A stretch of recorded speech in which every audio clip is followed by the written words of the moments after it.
Bruce Kurnow. Welcome to my studio.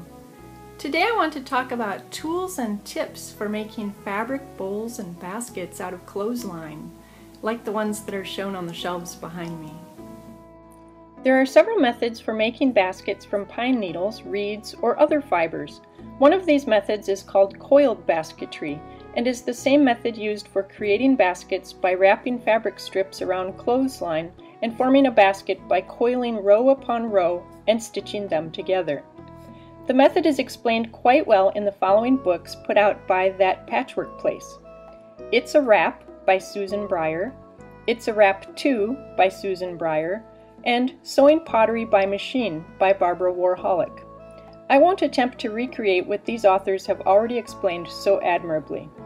I believe it is helpful, though, to provide a list of the tools necessary for the work, and also of those which are optional but make the task easier. The sewing machine. It is ironic to me that I often use a very advanced Viking Designer SE sewing machine to make baskets and bowls out of clothesline and fabric scraps, when all I really need is a machine that has a zigzag stitch and can feed through bulky material. Very modern machines do this easily and have the advantage of a needle down setting that stops the machine with the needle in the fabric and raises the presser foot so that the fabric can be repositioned. This has to be done manually with older machines. I use a walking foot with this machine because it helps to feed the clothesline through smoothly. However, when I have taught classes using machines of more recent manufacture, no walking foot was necessary. I also use my recent find from the swap meet, a 1958 Singer 306K sewing machine. This beauty was one of the first Singer machines to have a zigzag stitch. It feeds well with just the standard foot. The only downside is that at the beginning I have to lift the presser foot often to turn the basket. There are two advantages to this machine, and one advantage is that it has a large capacity bobbin. The other advantage has to do with the shape of the basket that I can make using this machine. When I form the sides of a basket, I choose whether I want them to gently angle upward or to rise almost vertically. Why should the machine make a difference? Because the shape of the basket is partially controlled by the shape of the sewing machine. That is, by how far the left side of the machine protrudes outward past the needle. On the Viking, I measured approximately 2¼ inches from the needle to the left edge of the machine. On the Singer, there is barely ½ an inch. In order to get a sharp vertical angle, I use the Singer, because if I try to use the Viking, the basket strikes the side of the machine too soon, and I can't achieve the full 90-degree bend that I desire, not unless I make a basket so big that the sides rise above the machine, and then that basket would not be very stable. Clothesline. I use 3/16 inch polypropylene reinforced cotton clothesline, number 4800 from Household Essentials, although other brands work well also. Cotton clothesline has become increasingly hard to find, so when you see it, stock up. Glue stick or fabric glue stick. I use a glue stick to hold the ends of the fabric to the clothesline. I buy a regular glue stick that is permanent and acid-free. It costs much less than the special fabric glue stick, and I don't notice any difference. I do make sure that the glue stick is permanent because some glue sticks aren't sticky enough to hold the fabric. Fabric strips. I generally use cotton fabric that is approximately the weight I would use for quilting, but it doesn't have to be cotton as long as it isn't too heavy or likely to ravel. If you read about this method, you will find authors that work with widths from 1/2 inch to 2½ inches. I cut mine at 1 inch wide. I find that a uniform cut makes a more uniform basket, and 1 inch is just right for me. Experiment with different widths until you find the one that works for you. Optional tools.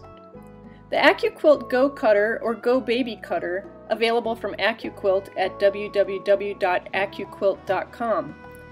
There is a 1 inch die for either of these two fabric cutters. For years I have cut my strips by hand using a rotary cutter, mat, and a ruler.